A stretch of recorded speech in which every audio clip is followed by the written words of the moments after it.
Coupe d'Afrique des Nations en janvier prochain, 48 heures après la rencontre Côte d'Ivoire-Mali, interrompue pour cause d'inondation de la pelouse du stade olympique Alassane Ouattara de l'UP, le ministre des Sports, Paulin Claude Daou, a échangé avec la presse le jeudi 14 septembre 2023.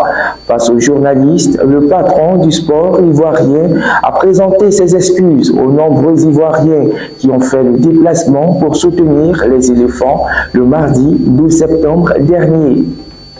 Franck Kessié, milieu de terrain des éléphants de Côte d'Ivoire, après la création de la fondation Franck Kessié, a officiellement signé un partenariat avec NBCI et Monarch ce mercredi 13 septembre 2023 à Marcorir.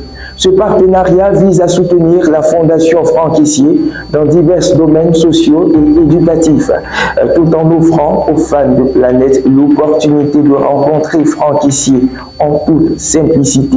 Alors que le tremblement de terre qui a secoué le Maroc dans la nuit du 8 au 9 septembre a fait plus de 2900 morts selon le dernier bilan, 5 jours après le drame, la situation reste particulièrement alarmante dans de nombreux villages du Haut-Atlas, pulvérisés par la violence du séisme le plus meurtrier qu'ait connu le Maroc en plus de 60 ans. C'est tout pour le sommaire. Bienvenue dans ce JT. 48 heures après la rencontre Côte d'Ivoire-Mali, interrompue pour cause d'inondation de la pelouse du stade olympique Alassane Ouattara de l'UP, le ministre des Sports, Paulin Claude Daou, a échangé avec la presse ce jeudi 14 septembre 2023. Face aux journalistes, le patron du sport ivoirien a présenté ses excuses aux nombreux Ivoiriens qui ont fait le déplacement pour soutenir les éléphants le mardi 12 septembre dernier.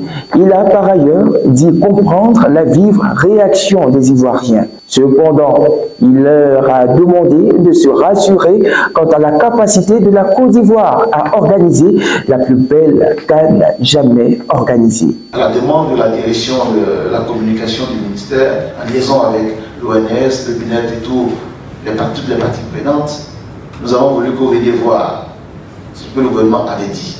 48 heures après, nous allons faire appel à toutes les expertises pour identifier les difficultés réelles, les dysfonctionnements constatés et apporter les corrections immédiates. Aujourd'hui, nous avons la claire vision de ce qu'il faut réaliser.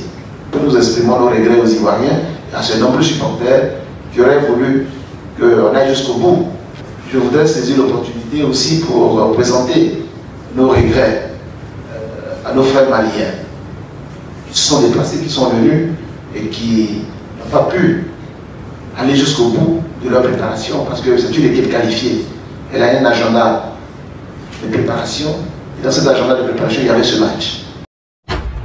Franck Kessié, milieu de terrain des éléphants de Côte d'Ivoire, après la création de la fondation Franck Kessié, a officiellement signé un partenariat avec NBCI et Monarch ce mercredi 13 septembre 2023 à Marcorir. Ce partenariat vise à soutenir la fondation Franck Kessié dans divers domaines sociaux et éducatifs, tout en offrant aux fans de Planète l'opportunité de rencontrer Franck Kessié en toute simplicité. Commentaire André Koroma. Franck Kessié, milieu de terrain des éléphants de Côte d'Ivoire, après la création de la fondation Franck Kessié, a officiellement signé un partenariat avec NBCI et Monarch mercredi 13 septembre à Marcory. Ce partenariat vise à soutenir la fondation Franck Kessié dans divers domaines sociaux et éducatifs, tout en offrant aux fans de Planète l'opportunité de rencontrer Franck Kessié en toute simplicité. Stéphane Dodo, directeur commercial et marketing NBC, a salué le patriotisme dont fait preuve le footballeur ivoirien. Ce que nous avons marqué chez le joueur, c'est le côté social. C'est un joueur sur le terrain qui est assez dur, mais dans la vie, c'est quelqu'un qui a la main sur le cœur. Donc c'est la fondation derrière nous qui a été donc le choix. Cette campagne, qui débute officiellement le 15 septembre 2023 pour une durée de 6 mois, se traduira dans un premier temps par une édition limitée de 40 millions de bouteilles de la gamme Planète. Orange, pomme, mocha, ananas, tropical, personnalisé pour Franck Kessié. Ensuite suivra le déploiement d'un dispositif de distribution. Selon Franck Kessié, la proposition de NBC est arrivée au bon moment car sa fondation était à la recherche de partenaires capables de comprendre l'engagement de sa structure caritative. Très heureux d'avoir signé un partenariat avec cette grande marque de boissons qui est Planète.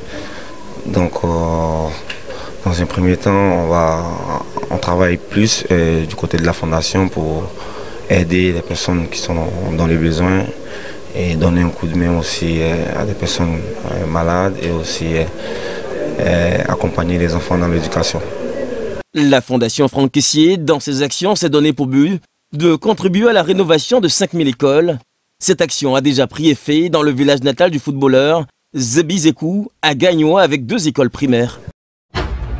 Une journée de formation technique sur les technologies de la régulation des machines tournantes s'est tenue le mercredi 13 septembre 2023 dans la commune de Marcory. Cet atelier, une initiative du groupe Atemis et NCG, est en vue d'améliorer la qualité de la production des industries de sorte à accroître leur chiffre d'affaires. Commentaire Pierre Cadeau.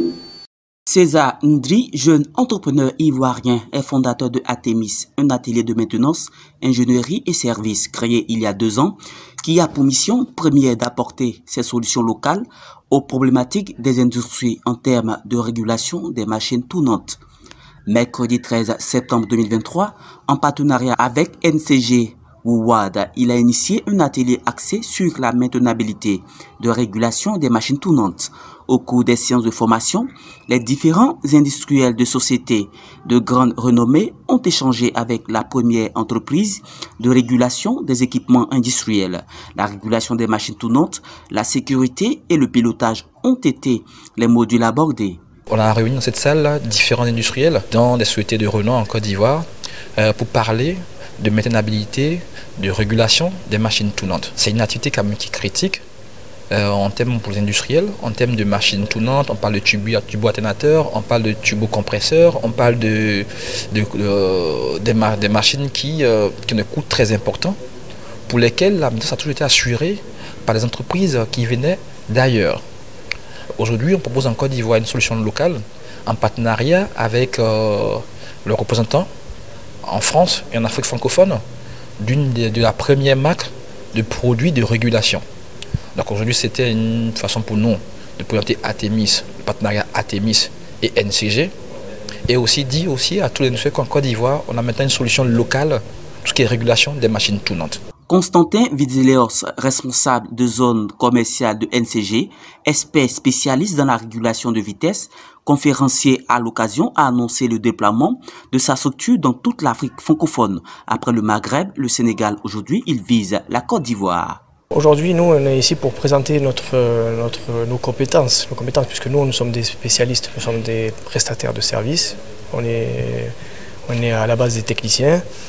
Nous, on est des experts dans notre domaine, on est les leaders en France et on doit maintenant se développer sur toute la partie francophone d'Afrique. On a commencé déjà avec le Maghreb, le Sénégal et aujourd'hui avec notre partenaire, c'est de commencer à se faire connaître ici. Cette formation vient à point nommé pour une amélioration de la qualité de la production issue des industries en vue d'accroître les chiffres d'affaires, indiquent quelques participants. Oui, il faut dire que ça répond aux besoins de notre système de maintenance sur les régulateurs et aussi quelques connaissances acquises ici.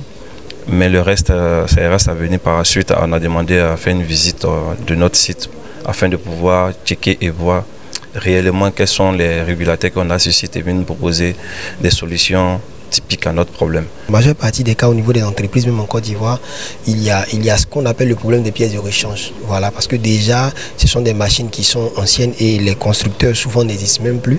Ou bien même si ils existent, il y a dans les bases des données, on n'a pas toujours la liste réelle des pièces de rechange.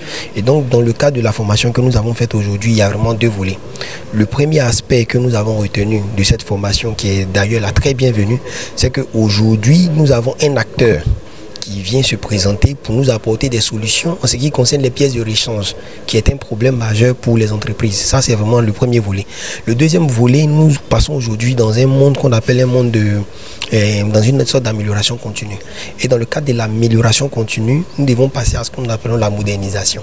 Voilà, pour s'adapter aux réalités actuelles. Et cette entreprise-là encore aujourd'hui vient encore nous proposer des solutions de modernisation qui peuvent nous permettre d'être plus compétitifs et permettre à nos équipements d'être encore plus opérationnels. La maintenabilité de régulation des machines tournantes est chose critique car les maintenanciers venaient d'ailleurs pour les réparations des grosses machines industrielles. Aujourd'hui, Atemis se propose comme un partenaire de choix. Santé. Le centre hospitalier universitaire de Trècheville et l'hôpital général de Port-Bouët ont reçu un don de 6 conteneurs d'équipements médicaux d'une valeur de 1,5 milliard de francs CFA au cours d'une cérémonie tenue ce mercredi 13 septembre en présence de l'ambassadrice des États-Unis en Côte d'Ivoire, Madame Jessica Ba. Commentaire, Manuela Conan. Ces équipements d'une valeur de 1,5 milliard de francs CFA est un don fait par Coca-Cola en partenariat avec Mitché International à travers le programme Safe Birth Initiative, lancé depuis novembre 2022 à Abidjan. Et nous avons aussi d'autres collaborations d'une initiative qui s'appelle The Project Last Mile, ou en français, le dernier kilomètre, malgré que le kilomètre et le mile, ce n'est pas exactement la même chose, mais c'est l'initiative qui compte. Et cette initiative vise à répliquer les bonnes pratiques de distribution de Coca-Cola à la chaîne d'approvisionnement sanitaire, en apportant les médicaments vitaux à ceux qui ont besoin. Après un précédent don d'une valeur d'1 milliard de francs CFA, au CHU de Cocody, effectué en novembre 2022, Coca-Cola poursuit son initiative philanthropique au CHU de Trècheville et à l'hôpital général de Port-Bouët. Ce projet vise à contribuer de manière significative à la réduction de la mortalité néonatale et à la protection des mères dans les hôpitaux publics de la Côte d'Ivoire. Ce don de 6 conteneurs d'une valeur totale estimée 1,5 milliard de francs CFA se compose d'une variété d'équipements et fournitures médicales. Ce don va assurément renforcer le plateau technique de ces 2 structures sanitaires de référence. Cet ensemble de matériel est reconditionné et au service des maternités, de gynécologie, de pédiatrie et de néonatologie en vue de renforcer les pôles gynéco-obstétriques. Madame la directrice des relations gouvernementales de Coca-Cola Export, je voudrais, au nom de son Excellence Alassane Ouattara, président de la République, et du gouvernement dirigé par son Excellence Monsieur le Premier ministre Patrick Kachi, à nouveau remercier Coca-Cola Export pour son engagement dans cette cause noble de sauver des vies de nombreuses mères et nouveau-nés avec cette initiative d'accouchement sans risque. En ma qualité de directeur général de la structure, je ferai en sorte, je voudrais donc prendre cet engagement, que ce matériel soit effectivement utilisé au profit de la population. Plusieurs conteneurs de matériel médical seront offerts dans le même cadre courant 2024 à d'autres établissements sanitaires, a annoncé Madame Aïcha.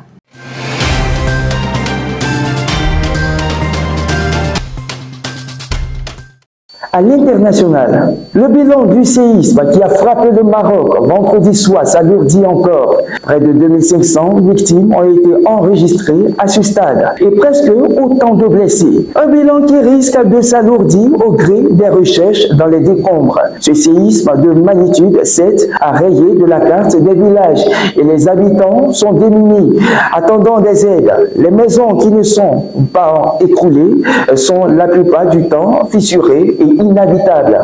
Au total, plus de 2400 personnes ont également été blessées. 1404 d'entre elles sont toujours dans un état critique et d'autres continuent d'affluer vers les hôpitaux.